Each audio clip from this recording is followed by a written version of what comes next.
So if you're interested in dementia at all, that's what's happening in a couple of weeks. Dr. Ken Schulman from Baycrest. The other thing I want to say is, on behalf of our director, Dr. Lynn McDonald, who we met briefly, but as always has many things to take care of, regrets that she can't be with us here today. I am very pleased to welcome Dr. Hala Tamim and James Manson from York University. They're both from the School of Kinesiology and Health Science at York University. James is doing his doctorate there in epidemiology, and Hala is which kind of professor? Associate, thank you, Hala. An associate professor at York University. And it's very interesting because neither of them has sort of an aging background. So we're very interested in hearing what they have to say today. James actually has a musical background prior to his physiology work. And Hala's her past interests have been in maternal and child health. So I'm very interested to know how they came across using older adults as subjects in their study and how that all worked out. So thank you so much for coming today, Hala and James, and we'll let you take it away. Thank you. Thank you, Susan. Thank you for being here, and it's a pleasure actually to be here. My background is epidemiology actually. It has nothing to do with Tai Chi, but I'll tell you why I became interested in Tai Chi. It's a personal experience basically. In 2006 I had back pain and neck pain from working on the computer, and I just enrolled in few classes in Tai Chi, and it was just amazing how beneficial this was. So with colleagues from York University, we did a study at York, enrolling staff who work on computers at York University, and we enrolled them in a Tai Chi program for 4 months, twice a week. So they would go during lunch hour to take these Tai Chi classes, and then we measured the musculoskeletal fitness before and after, and we also measured the perceived stress level. And the results were extremely positive.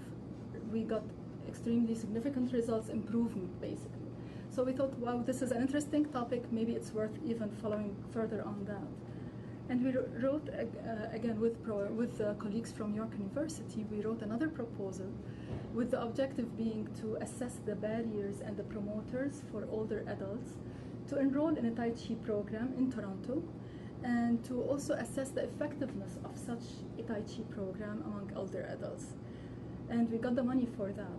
And then later on I realized that this was the easy part. Really implementing this project in real life in the community setting is the challenge. And this is why I really consider myself extremely lucky to have James, who adopted this project for his dissertation. He was extremely interested in this project, and he adopted it for his PhD dissertation. James will be talking about the methods and the results, preliminary results of this project a little bit later, and I will start by going over the background and rationale for this study. So one of the main effects of aging is reduced mobility and musculoskeletal function. And reduced mobility is the leading cause for falls among older adults. It's difficult to treat musculoskeletal disorders, and the big challenge is basically to try to prevent them. And we know that preventing and relieving musculoskeletal disorders doesn't only improve health, but also it improves psychological well-being.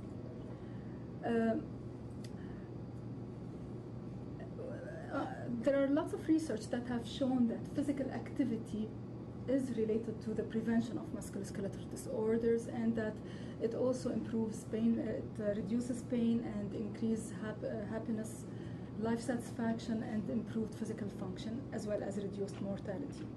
However,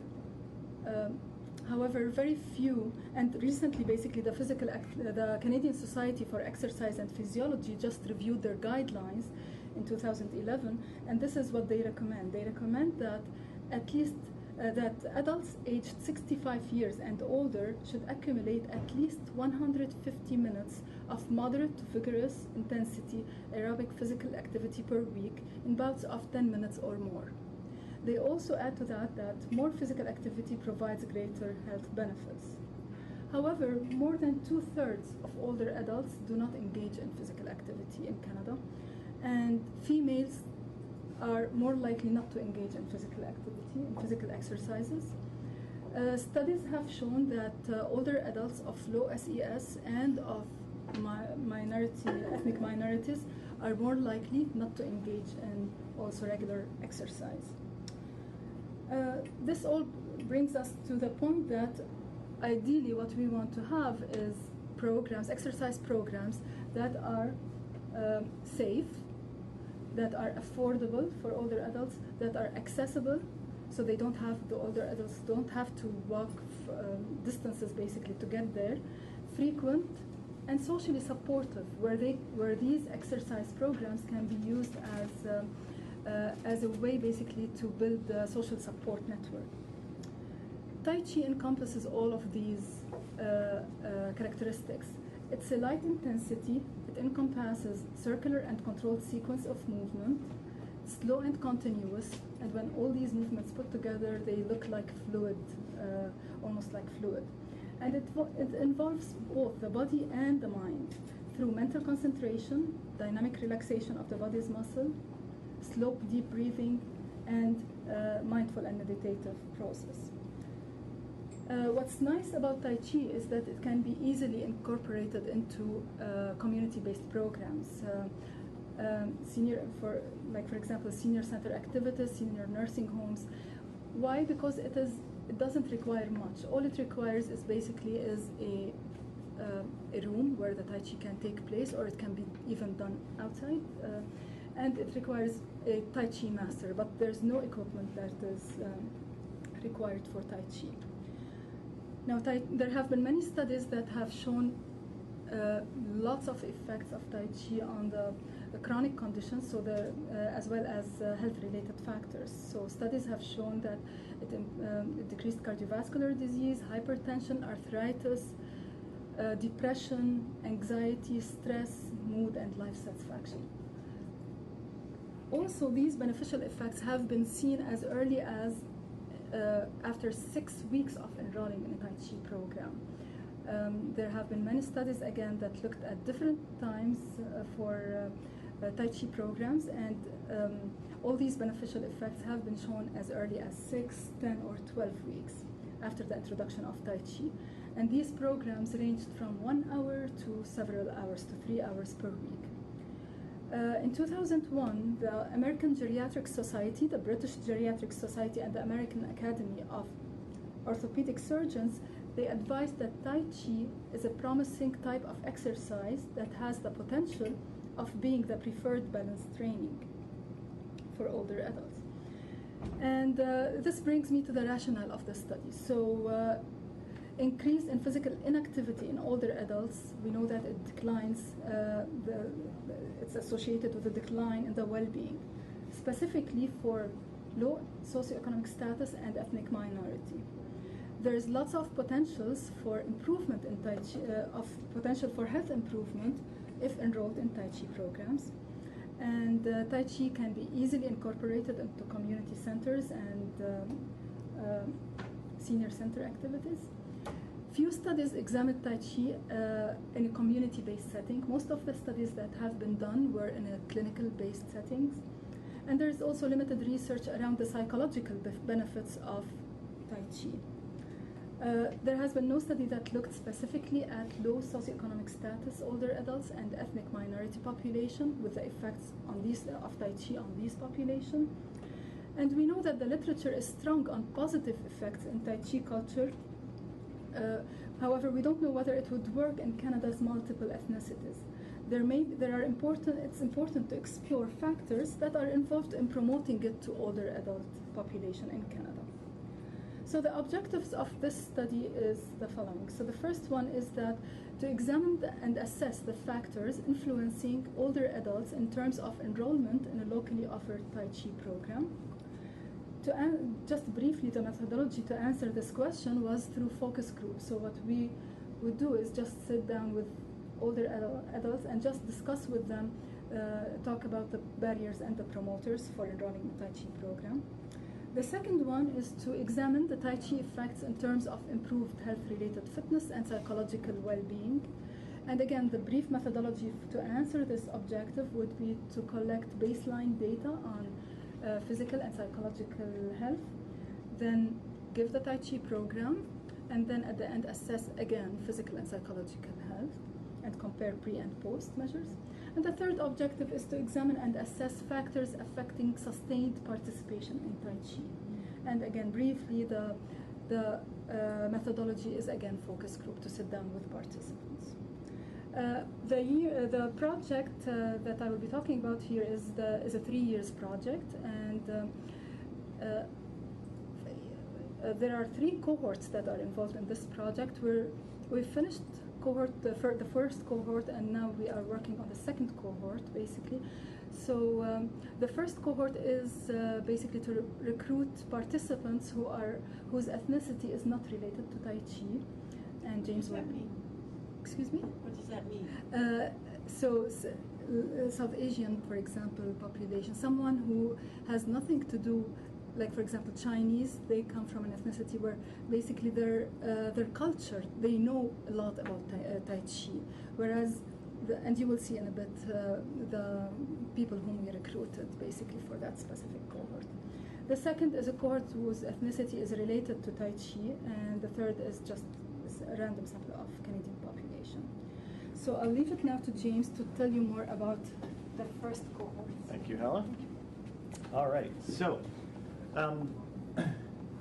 we did our first group, the ethnicity not related to Tai Chi. So as Hala was saying, it consisted of South Asian, Guyanese, Jamaican. We had a real mix. I'll show some of the data there in a minute, because we just wanted to see how they embraced Tai Chi on different levels. So our first cohort was basically Jane-Finch area. It worked out well for the first cohort because that was very close to York University. So it worked well for me, and it worked well for the team that we had working with us to go and access that population. It's a high population density and high immigrant populations there as well. So it helped us to pull on the ethnicities that we needed. As you'll see in the next few minutes as I roll out some of this information, the challenge really comes down to recruitment. And you want to get as many people in your studies so that you can get a good sample and therefore get some good data that can be used to generalize to the population. Canada is a bit unique compared to some countries because we have such a mix.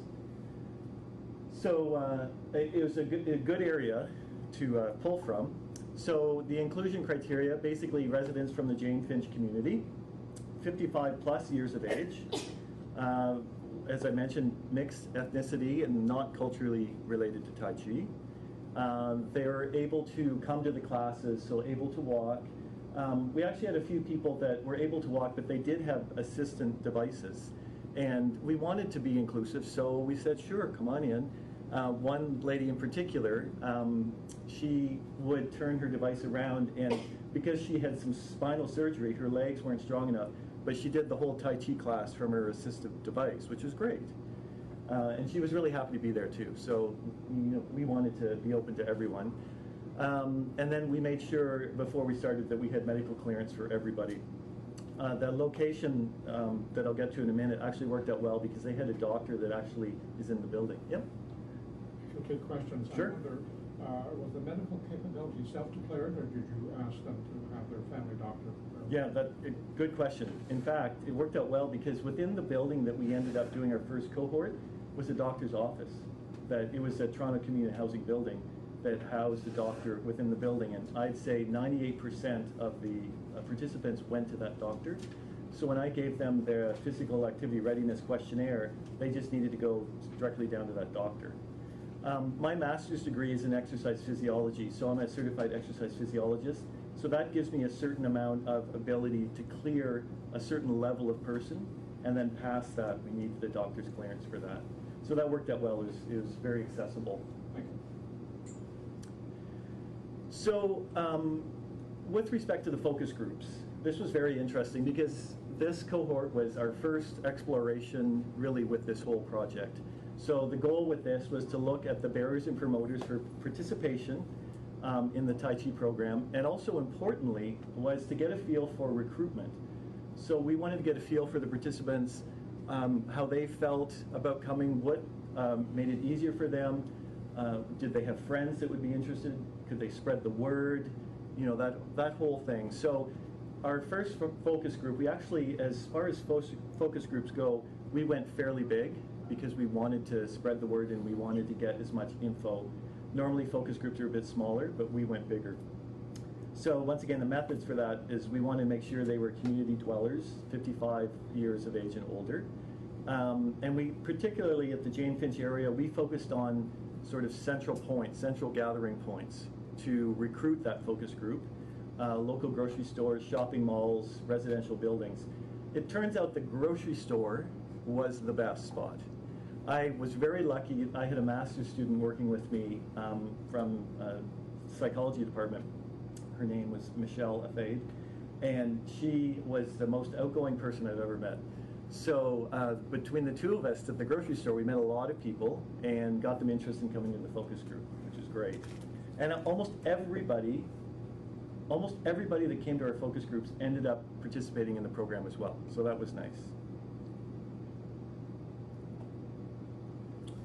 So the pre-focus group, we split it into males and females because originally we thought we might want to run this project with just classes for women and classes for men. That's what we were originally thinking, but we wanted to rely on the input from the people that we were gathering in from the community.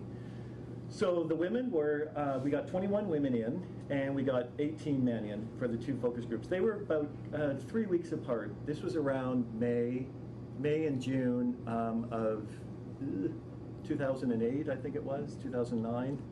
My memory is going. And mainly in those focus groups was Guyanese and South Asian population. I actually learned a lot about Guyanese, huge Guyanese population up at the Jane-Finch area. So I learned a lot about their culture, which was neat. So we got them into the focus groups. We asked informed consent, not just for the focus group, but we wanted to plan ahead, so we got informed consent if they wanted to participate in the program as well. That way, that would be 20 people that we didn't have to follow up with. We collected demographic information. We did some physical activity questionnaires and some exercise interest questionnaires to get a feel for what they liked, what they didn't like, what they had done in the past, what they felt they could do now, what was a barrier for exercise, all sorts of things like that from them. And really, what was really important in those focus groups is not so much us standing in front talking to them. We wanted to get them talking with each other in front of us about our topics, because that's when we really could get a feel for what they wanted in their program. There's one thing when you ask somebody a question and they're on the spot, they'll tell you an answer, but if they're talking within a group of what they like, you get a bit more clarity of what they really want. They were a lot of fun, especially the women. The women could get quite excited about their exercise because it turns out a small group of the focus group were already in an exercise program. So they were very excited about all of this. So it turns out from both those focus groups, we found a building right at Jane-Finch, Shoreham Drive, a Toronto community housing building that was huge. I think it was like 500 units. And in the top of that building, they had an auditorium, a community center. Who knew? It was great. It was a perfect locale. It met our needs perfectly. And it got rid of one of the barriers, which was transportation, whether driving, bus, walking. So all they had to do is come up on the elevator, which was very nice. So Michelle and I got invited to go and look at the auditorium, it worked out really well. So, I do want to show you that. So, interactive moment. You might have seen the slide already. So what do you think was the most motivating factor in the women from the focus group? Any thoughts on that? What do you think the women were looking forward to in the Tai Chi more than anything? Sociability? Yes. They were so interested in the social interaction aspect of getting the Tai Chi program going. What do you think the men were most interested in? I like that. They were interested in the health outcomes the physical activity and improve their health. Very interesting, very strong in both those focus groups, their ideas of what they wanted out of it. And as you can see there. And of course, the conclusion was we're going to run our first cohort in this building. It worked on many levels, which was good for us. So overall, we wanted to look at the health-related fitness and mental health in this community-based program with both low SES and this mix of ethnicities. And this shorthand building was actually, I don't know if it was one of the requirements, but it was a center for, one of their mandates was a culturally diverse population. So it couldn't have been set up better for us, which was very nice. So recruitment started basically May 2009, there you go. May 2009 to July 2009. And basically, we had our core from the focus groups, and we went door to door within the building, introduced ourselves, and we gave them information on the Tai Chi program, built some excitement. We had some ideas of times that we wanted to tell them, but as the group built, we wanted to fine-tune the times that worked best for them. We did, and the building was great about this. They allowed us to actually open the doors of the building so people from outside the building could also come. And I found, this was interesting, I found a Spanish group of 20 people that attended a class around the corner. It was a learning class. And so I set one of the times so that they could come over from that. So that was our first taste of having translators, because none of them spoke English. And luckily one of the undergrad students was Spanish speaking, so she did all my translations for that. So word of mouth was good, I have to say. So we launched the first program in August 2009, with the end date being December 2009, so a 16-week program. What we wanted was basically offering them 7 classes per week. Generally what we were aiming for is 1 in the morning, 1 in the afternoon on most days. And we encouraged them, if they could, to come twice a week. That was our goal. And if they wanted to come more, it was fine. One particular gentleman was halfway through the program, knew he was going to have surgery, so he came to every class up until his surgery because he just wanted to improve his health before the surgery, which was great. So the 1-hour sessions, basically it was 15 minutes of Qigong, which is, it's sort of like isolated Tai Chi movements that we used as a warm-up. And then after the Qigong, they went into what we call the Yang style, 45 minutes of Tai Chi. There's many different styles, Yang style, Sun style, Chen. There's 5 major styles. The thing that I like about Tai Chi, and as an exercise physiologist, the Tai Chi is almost like a pre-packaged dose response. So for years, we've been saying to people, go to the gym, do this amount of resistance training, this amount of cardio training, and blah, blah, blah. Not very sexy and not very interesting. But with Tai Chi, it's this pre-packaged amount of exercise that you don't realize you're getting, because it's such a beautiful, natural, flowing, interactive, enjoyable experience. So that's why it appeals to a lot of people, and that's why it's especially good for an aging population as well, because of all the natural movements. So we were in the top floor of this building, and it was actually beautiful when we started in mid-August. It was a beautiful summer, the sun streaming in the windows, and our master Tai Chi instructor, Tony Chan, a wonderful guy, a great personality. People loved him, and he put traditional music on in the background, and we launched our classes. Very nice. And so we were close enough to York that we had a lot of research assistants come to every class. We monitored attendance, so we knew exactly the dose that they were getting throughout this whole thing. About mid-study, we did notice a little bit of a drop-off, and I'll show you a little picture of what we discovered with that drop-off in attendance. So what we did is we did a slight intervention in the mid-study of phone calls for 2 reasons. To sort of motivate them to get back into the Tai Chi program. And now this is a really important factor when you're dealing with the community. So we as researchers have a vested interest in collecting data, and I, for one, love research and data collecting. But when you go into the community, that's not their job. they're not interested in collecting data. They're interested in enjoyment and having fun. So their motivators are different. And when we did our pre-data collection, it was almost 2 hours per person, maybe a little arduous on them. So I was worried about their motivation to come back for the post. So we knew the last class was going to be around mid-December. So I said, oh, we're going to do our post-data collection, but it's a party. It's a Christmas party. So make sure you come. We're going to have food. We're going to have gifts, that sort of thing, to try to make sure that we could get a good post-data collection. As it turned out, it worked really well, which was nice. So I was very glad about that because I was worried about the post. What we did, we've learned a lot from the initial data collection because we basically, it was about 80 people that we collected data on. And so we looked at all the social demographic characteristics, age, gender, marital status, ethnicity, perceived overall health, different instruments for collecting that. Then we had the physical aspects conducted by certified exercise physiologists. I had a whole gang there doing that. And then we had a whole gang of people from the sort of psychology side collecting all the questionnaires. And it turned out it was quite a bit of information we were collecting from them. So that's why I was so adamant about making it a positive experience at the end.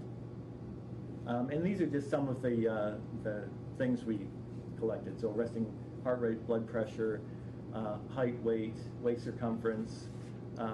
With musculoskeletal health, we wanted to, I pulled from the senior fit test manual, so 30-second chair sit, arm curl, grip strength, sit and reach, partial curl-ups for the core, get up and go, things that are connected to functional aspects of everyday life. For the cardiovascular, we did the 6-minute walk test, which is used a lot in different levels. And then for balance, I used the Berg balance scale. It's a 20-item, 4 levels within each item's varying degrees on that.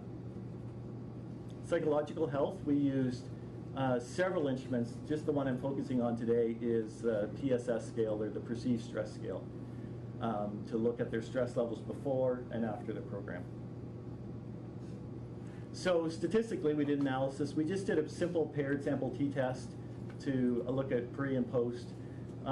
We did it non-parametrically. I won't get into the details of the stats, but we wanted to, because we were dealing with 80 people, it might not have been a total normal distribution, so that's why we did this, what we call a Wilcoxon test. We looked at a significance of 0.05 for those of you that are into the stats. And of course, we made sure that all of this was approved by the Ethics Committee at York University. So here's a picture of Tony with some of our participants. This, I think, was probably near the end of the program. And Tony he came with his own microphone. He was prepared. He had a lot of experience working with older adults before, so it worked out well. So that was the auditorium. That was half of the auditorium. And you can see they're all pretty in sync there, which is nice. Didn't start out that way, but by the end they were doing a good job. And you can see it's a real mix of people. They loved the program, loved it. They were very happy that they had this program going. So you can see the breakdown there of our ethnicities: Guyanese, Trinidadian, West Indian, and then smaller percentages: Argentinian, Ecuadorian, Brazilian, Hindu, East Indian, Sri Lankan. So it turns out we had a lot more women than men, which made sense in a way. Why do you think that would happen with respect to this program? That it would be more women, less men, and the women ended up being more consistent. If you think about the focus group, it relates. So the women were socially motivated, so they're getting instant gratification right away when they came to all Tai Chi classes. The men were health-based, and as we know, that takes a while to get that effect. So some of them dropped off because they weren't getting as immediate from that. It was very interesting that. You can see the age spread, so the majority was between 65 and 74. And you can see that their education was on the lower end. I was actually quite surprised. I had a lot of them come up to me. I was using signage, collecting data the first time, and some of them came up to me and said, James, I can't read. You can't use that signage. And I was moved, and I was also impressed by their honesty at giving me that feedback right away. So we made sure when we did the questionnaires, we had facilitators that just asked them the questions and wrote down the results. So you can see the spread there with marital status, yearly income. So 75% of the participants are making less than $14,000 per year. You know, when you think about a big city like Toronto, wow, you know, that's low. This was the list of chronic conditions that actually falls in line with the overall Canadian population as well. So the biggest ones being hypertension, arthritis, and diabetes, and then on down the line. Hypertension clearly was the biggest one, which sort of makes sense. And then I won't go into details, but you know, we wanted to get a snapshot of all their exercise status, intensity, frequency, their perception of their fitness, and surprisingly enough, you know, some of them were fairly active. When you think about somebody that's living on an income of less than $4,000 or $14,000 a year, their transportation is their legs. So, you know, when they're going to the grocery store, when they're going to their pharmacy, they have to go on their legs. So there's going to be a base level there for some of these people. We wanted to encourage the ones that weren't as mobile but could still move to come to the class as well. So we did have a mix. So originally we had 78 people recruited at baseline. 56 completed the pre-post measurements, and I'll give you some insight on what happened between the 78 and the 56. Of those who completed, 13% were low attenders, defined as 8 sessions or less, and 87% were moderate to high attenders, defined as greater than 8 sessions. So this attendance graph sort of speaks volumes. You've got to think about the time and the place. So we started the first cohort in August. And August goes into September, which goes into October, which goes into change of season. We're dealing with seniors that sometimes have to deal with chronic conditions and challenges. Change of season is not always their friend. So that had an impact on our participants. And of course, as luck would have it, that was also the big H1N1 scare at that time as well. So a few of the participants were quite concerned about exposure. So all these things work together to have an influence on some of our numbers. And so you can see it actually is dropping down. And that's why we did that phone call around October to get them excited again about the program and get them excited about the Christmas party / data collection at the end. And as you can see, it had a positive effect. So there was like 4 or 5 of us. We each took 15 or 20 people and just got on the phone and called them. At this point, they all knew us because we go to all the classes and take attendance. So calling them was sort of like, you know, calling one of your friends. So it worked out well that way. So with respect to some of the measures, cardiovascularly, not a big difference with respect to heart rate and blood pressure. Same thing with body composition, overall weight, waist circumference. So a lot of literature has shown differences, but because we're looking at unique groups, elderly, you know, the data isn't always as clear with certain groups.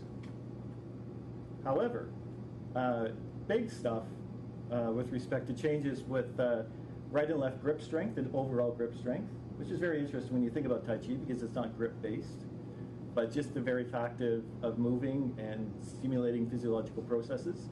Arm curl, also a change. Arm curl I wasn't surprised with because there is such an aspect to upper body movement with Tai Chi.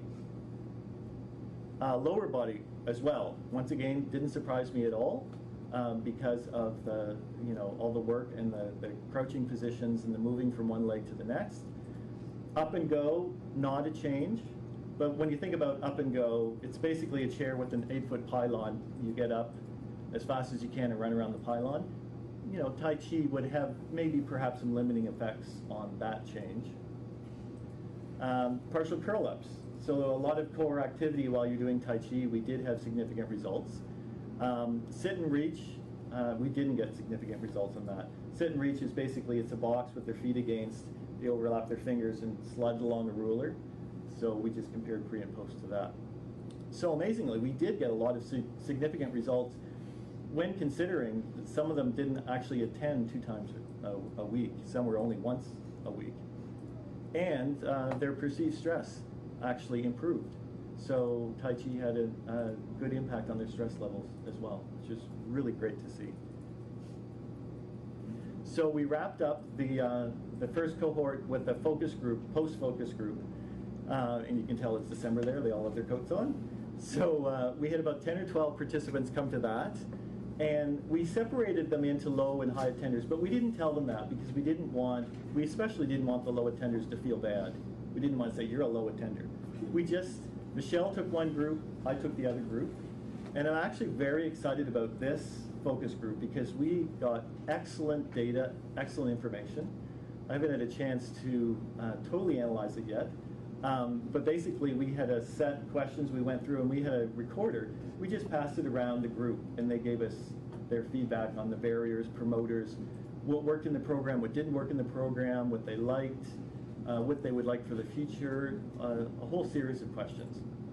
And at this point, we're all friends, so it was like having a gab with your friends. So to sum up that first cohort, we had great changes in upper and lower body strength changes, which is consistent with the literature, which was good to see. This is one of a handful of community-based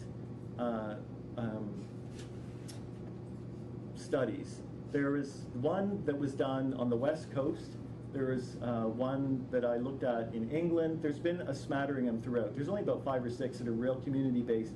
When I say community-based, they're actually researching how to make it work in the community, not just putting it in the community and measuring the physical results. We're focused on that as well as what works in the community.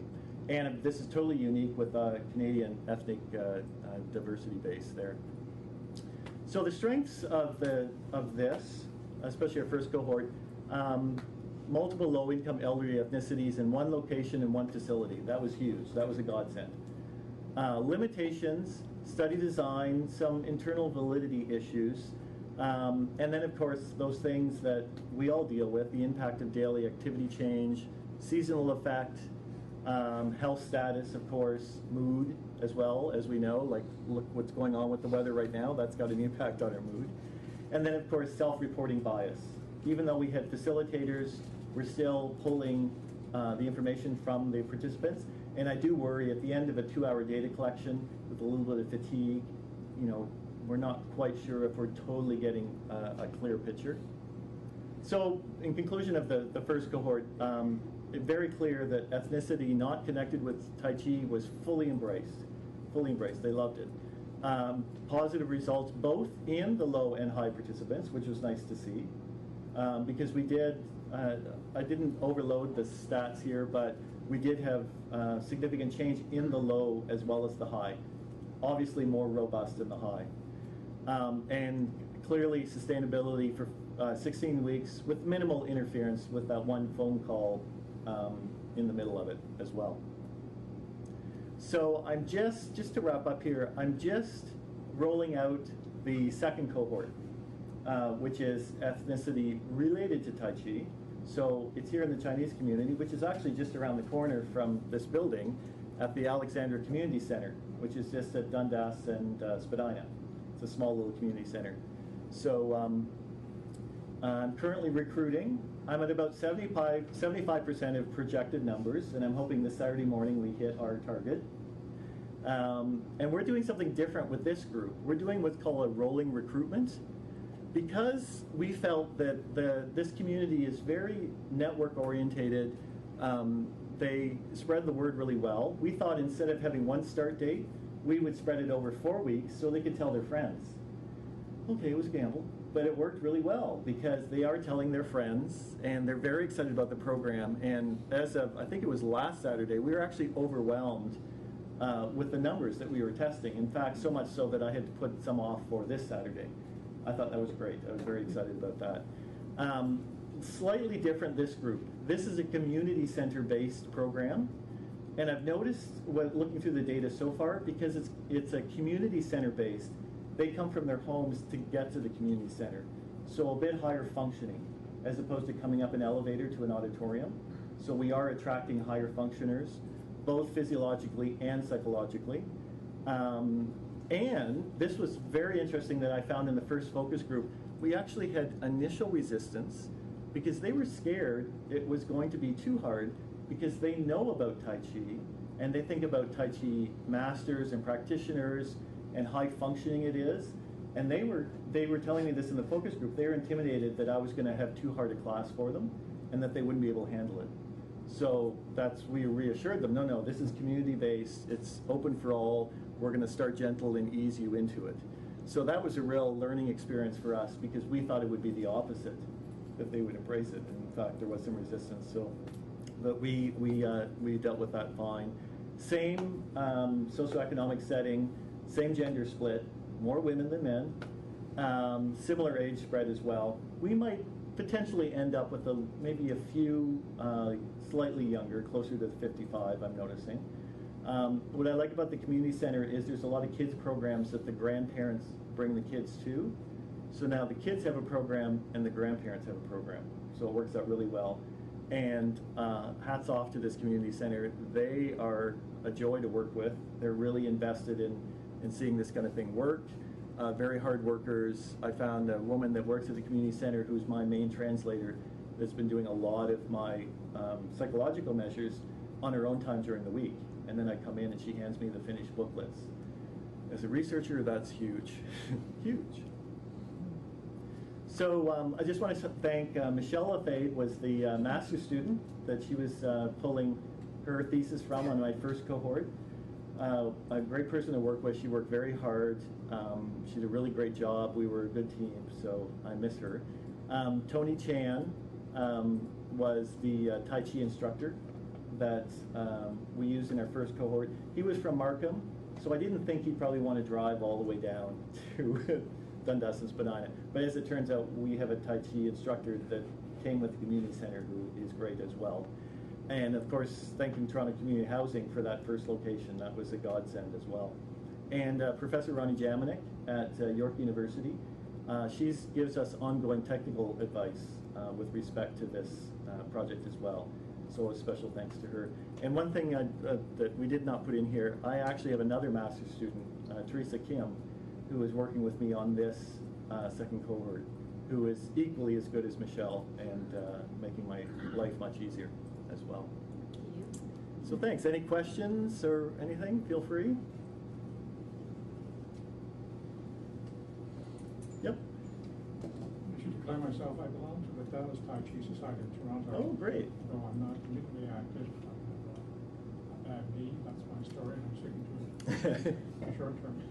My point, one of my questions is though that they also run, society runs classes for those with various health problems, including seated Tai Chi. Yeah.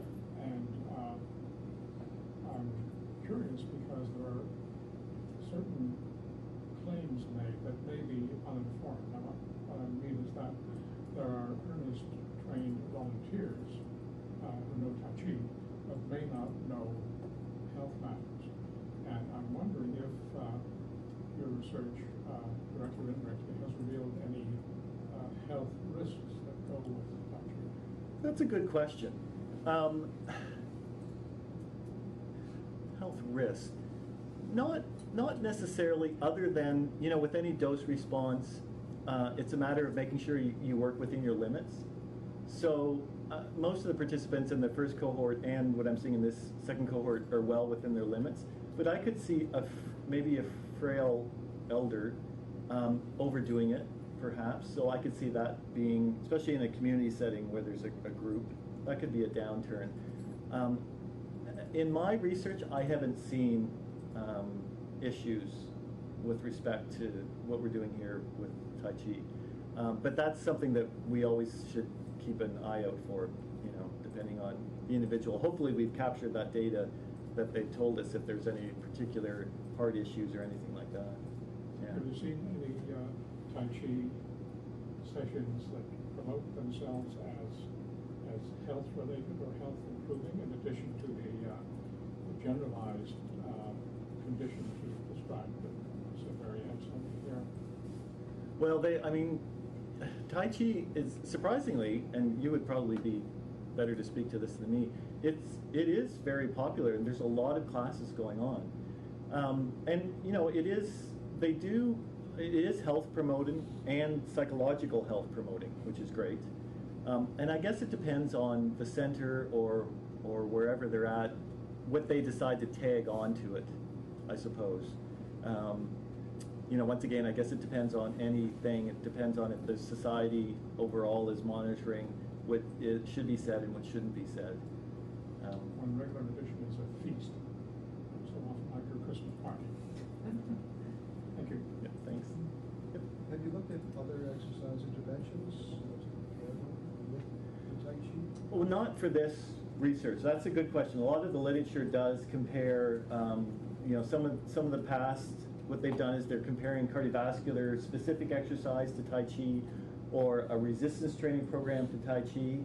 That wasn't what we were looking at per se, but they've done those comparisons, and you know, positively, especially for elderly, because it's more about accessibility. So some of the old paradigms of, you know, get in the gym and pump iron, blah blah blah, that works for a certain amount, but perhaps not for the elderly. So over and above physical outcomes, it's more the psychological or the making it work in the community outcome that I find Tai Chi is more powerful with. And really, the physical and psychological part of what we're doing, although very important, is almost you know, aside to how do we make this work in the community. And that actually works for almost any exercise intervention, especially in elderly communities. How do we make it work? How do we, you know, spend time looking at barriers and promoters? How do we make sure it's connected to the community? So that, to me, that's one of the things I'm very excited about with this project, over and above the other great things. So have you looked at Tai Chi in terms of what the basic movements are, the foundation movements? Yeah, in my master's degree, I took a very interesting biomechanics course, and I knew that I would be starting this project with Hala. So I actually did a paper looking at the biomechanics of Tai Chi. That's probably more like a dissertation, but I just touched on it, looking at foot placement and pressure on center pads and things like that. So there's been quite a bit of research around that. You know, with the leg exercise, you know, eccentric, concentric movements.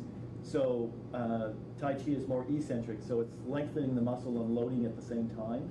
So they found a huge benefit. They found that in exercise before, but they found that it's very strongly connected to Tai Chi as well. I haven't seen a lot of literature on the upper body as much.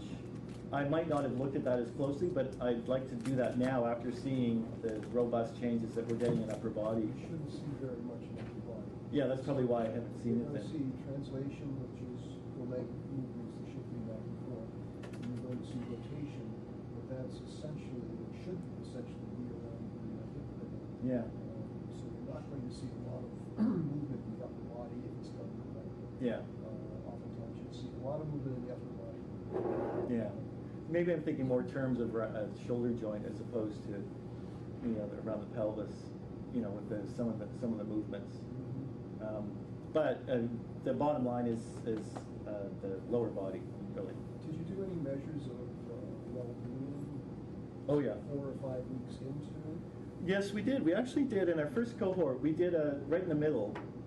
We did a quick data grab with a few strength things, and then we used what's called the SF12 short form. We did the SF36 in the main group, but we did a little short SF12. We didn't see a lot of difference with that data grab in the middle. How about reporting, as far as self-reporting on things? Well, we had a lot of feedback, yeah, but it was very subjective. I mean, they loved it.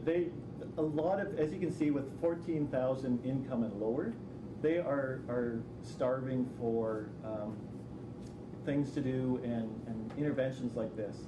So they loved this program. They loved that, you know, it was 7 times a week. They come up and see their friends. They love Tony. They love seeing people.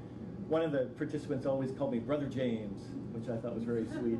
You know, they were just excited about the program. So that in itself, subjectively, gave me a lot of feedback.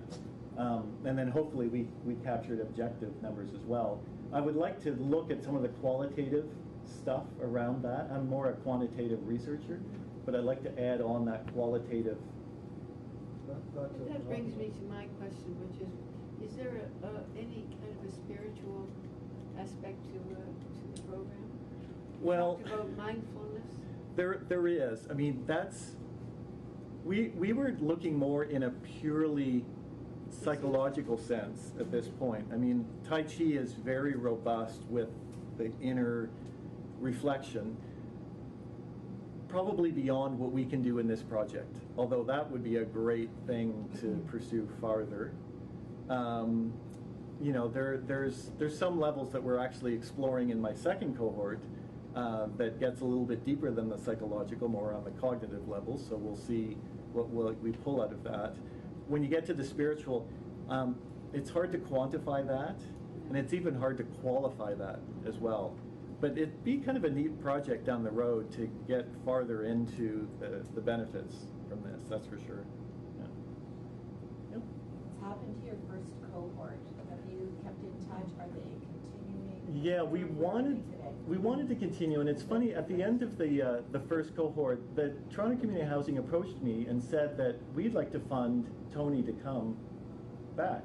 And I said, great, go ahead. But something never followed through on that, so unfortunately Tony didn't come back. I checked with them this past summer with a lot of the residents, called them up, I did about 50 of them, and asked them where they're at. Unfortunately, they didn't continue with Tai Chi. Because they were frail-ish, they only got to a certain point with the Tai Chi which wasn't really ready for independence of them doing it themselves. That's where we would have liked to have something sustainability with that group. We might look at that in my third group of sustainability, because sure, they got benefits, and it's also important to research, you know, got benefits. Let's keep those benefits going. So we'd like to explore perhaps further research and funding around that to keep that going. And the great thing is, if the program goes back in, we know they're open to it as well. Great people, you sort of get a connection after 16, 18 weeks. You get a connection and a vested interest on, you know, making sure that they're doing well. Especially some of them are big personalities you get connected to. So, yep. So it sounds like a very worthwhile project, especially with the aging of the population and the fact that this is an easy entry without special equipment and Exactly, yeah. so on. Where do you see this going in terms of expanding from research to application? Well, I could give you my wish list. Yes. So, as an exercise physiologist from my master's degree, I really believe in exercise as medicine, physical activity as medicine. There's a movement around that, it's growing.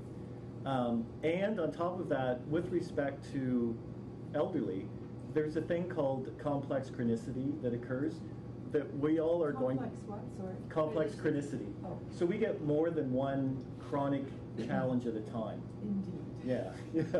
So the problem is in a medical intervention, pharmaceuticals are very tied into one chronic condition. Whereas things like activity and specifically Tai Chi has a robust effect across the board. So it is a great intervention for any population, but especially elderly, to modify that complex chronicity to, you know, at best, to block or slow it down, and at worst, just to manage it so that the quality of life is there. So I would love to see Tai Chi is rolled out as a healthcare intervention in a preventative aspect, as well as a management aspect.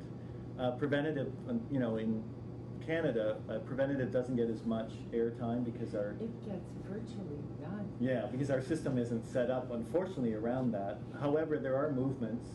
I do a little bit of research at a place called Cleveland Clinic Canada. that is actually, their focus is preventative medicine. So there is a bit more of a interest around prevention, and Tai Chi is a very affordable, preventable tool. That's something that's I think hopelessly out of date with our healthcare payment system to the medical profession. Yeah, too. true enough. That's a sticky wicket, but yeah. The fact that so many of these preventive activities are not in fact supported Yeah. by the government. Yeah. Tons of money thrown at it, very high-tech post-problem interventions. Very true. But virtually nothing for the prevention side of it, Yeah. which would keep a lot of people mobile. Well, I mean, the funding of this project speaks to the fact that there is some, hopefully, there is some look at prevention using this kind of grassroots approach that's affordable. I think we get to the point where it's got to be affordable, and we don't really have a choice. So this may, gain power and ground. So I'm hoping. Are there any groups that you know of that are currently banging at the Ministry of Health's doors to try and get this changed? I'm sure there is. I can't speak to who they are, but there must be. There must be. It's a matter of getting airtime and seeing who they are. But there's got to be. Not just for Tai Chi, but for yoga and many other modalities. And physiotherapy too. I ran into back problems a year and a half ago, despite my 3 times a week Pilates, which I'm now told may have contributed to the problem. Oh, that's a drag. And if I hadn't been able to afford the physiotherapy, I would probably not be walking today. Yeah, good point. I had gotten to the point where I could barely walk. But it was a matter of changing the alignment. And I didn't know how to do that. I didn't know what was wrong. You needed an outside influence for that. The doctor's suggestion was, well, let's schedule you for an MRI. And it was my own request to have physiotherapy that, oh, well, if you think it'll do you good. That was the Sure kind enough. of subtext to it. Yeah, I think it's time to changing. I think there's more of an embracement of other modalities. I think we're going in the right direction. It's just the speed that is a bit of an issue. How can we put some pressure behind it? Yeah, well, that's why I want to get results published as soon as possible. And the kind of pressure that's backed up by results like this has a little bit more clout, because bean counters tend to look at hard facts rather than subjectiveness. So the more That's this true. can be put out there, the better. And then, self-promotion. My mother's 81 years old. She's a frail senior, and she lives in a small town. And I actually want to find a Tai Chi instructor and hire him to come into the senior center to do 14, 16 weeks myself, because it is affordable. So I'd like to see her and her friends do that. I think that would have a positive effect. So, we can all make small contributions that way, I think. Do you think Tai Chi would be something that you could add a bit of strength training to for the upper body as well? You could. I'd be a little concerned about changing the dose response on something that we know works well already. Oh, okay. But you could do a separate strength program after or before Tai Chi as well. Okay. Yeah. Yep. You mentioned, in back to your results, the drop-off rate. And I think you said earlier you were concentrating on the training was on the first 24 moves. Given that was Tai Chi was 108 moves, you can go through the 24 moves fairly quickly. And was there any evidence of boredom or becoming tired? No. It's been happening quickly. Yeah, but quite the opposite. My first cohort only got to the 3rd or 4th move. So, for an example, the first class I went to with Qigong, so they just want to start off with a movement just like this.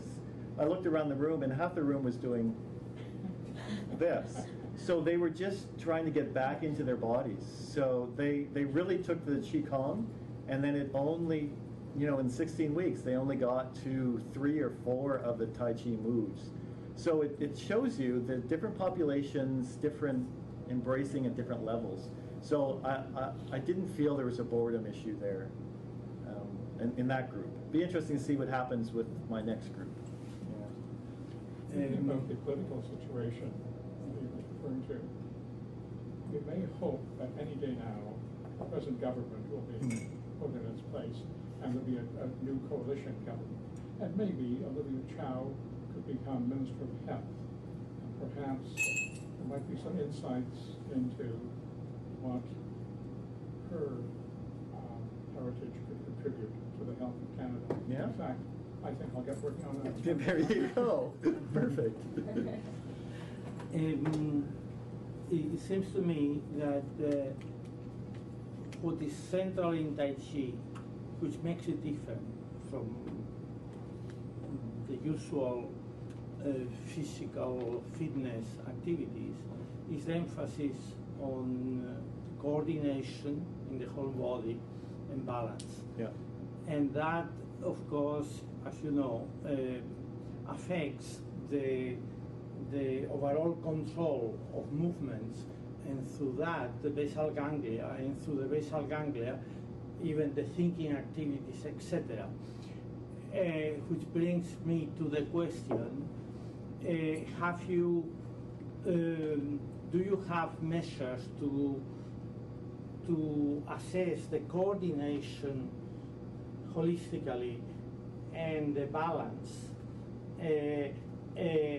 to the extent that one can then compare whether the Tai Chi affects as much the local fitness movement as a coordination and balance or not? Because that would be interesting. I like that. I like that a lot. I don't think this project is probably sensitive enough in some ways to capture that, because we've got those three outcomes, not just the physical outcome. If we were just focusing on the physical outcome and we're putting all our energy into that, we could have probably explored a little bit more robustness of those physical developments. But because we want to capture, the barriers and promoters and the sustainability and all of that, we've sort of done more of a broader range. But from this, I think there could be multiple spin-offs that are very valuable that would feed back into that. The closest instrument that I had to really assessing balance was the Berg balance scale, but the Berg is more for a very, very frail population, so it wasn't sensitive enough to catch changes, especially changes like that. And that would have been about the only instrument that was in that direction, I would have to say. Yeah. But as a physiologist, I love that I think it would be worthwhile to try to incorporate, because it shouldn't be that difficult to find, but I don't think it would be easy, but it wouldn't be terribly difficult to find some brief measures that capture coordination and balance. Yeah. To the extent that then we can compare the performance or the gain on these tasks versus the gain on the general fitness. Yeah. I think that's important. It could be done in the second cohort. Yeah. Well, maybe I'll look into that since we're just starting to roll that out now. I see, what I can find around that. The second and third cohort. Yeah, the third cohort. Yeah, as well. Yeah. There's a lot that can be captured with this. Yeah. So it's a prioritization, I think. That will have important theoretical implications to the use and the political aspects you are raising up about the it would help use validate of Tai Chi in practical, because of course coordination and balance is the first thing which is affected in older people, and is the activity which is harder to remedy because people have not developed techniques, and Tai Chi is built on that. Yeah, true enough. In fact, it was designed, if I recall correctly, by meditative monks with a dual purpose, to give them some activity. The monk is sitting all these many hours meditating. They needed some activity on the one hand, and on the other, because the monks were traveling monks, and of course bandits exist everywhere. So defensive. They wanted to give them some way of defending themselves, and that's the origin of Tai Chi. The best of all worlds there. Yeah. I like it. Yeah. Do you have access to a force platform? Theoretically, yes. Of course, it's not corporate. Yeah, and once again, scope of project, not part of the SHIRT project, and I have to be very cognizant of making sure I'm staying within the confines of the project as well. I love that idea. Not being a biomechanist, might be I'd have to bring somebody into that. It's a very simple Yeah. test. You're just doing 3 positions, just head down, head up, and eyes open, eyes closed. Yeah. And you'll see a difference very rapidly. Could be a possible add-on once again for the 3rd cohort. Oh, sorry, Could you Susan. repeat his question just in case the mic didn't pick up? Oh, just adding in a force plate to basically quantitatively monitor changes in balance with respect to Tai Chi, and looking at pre and post, it would be, You're looking at sway. yeah, sway. Okay, so Yeah. and that's a major component of balance, because your body is constantly correcting for your normal amount of sway. And in the elderly population, we get a much wider range. So my experience has been that after 10 years, going from a group that had not done any Tai Chi, they had a sway in the range of 2 centimeters.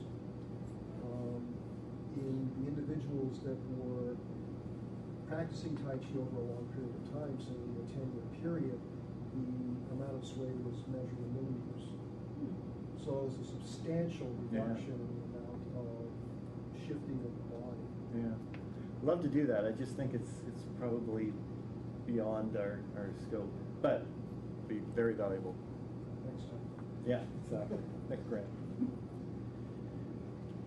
The only other, one more comment, and my experience in teaching Tai Chi for over 20 years has been with a lot of younger people, and I find that they have the same issues with kinesthetic awareness, where they are in space, as you described with your elderly cohort.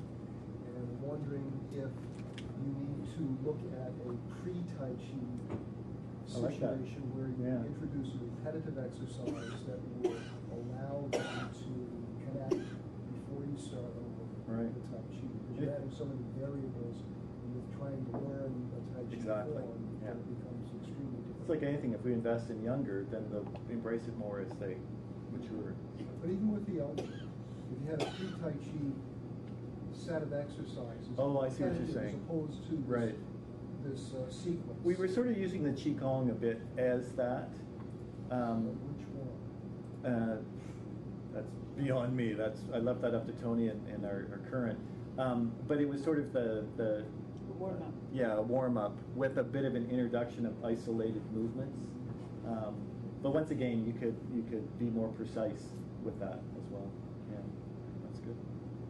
So thank you very much, everybody. Thank you for the questions. And feel free to email us for further information, too, if you'd like.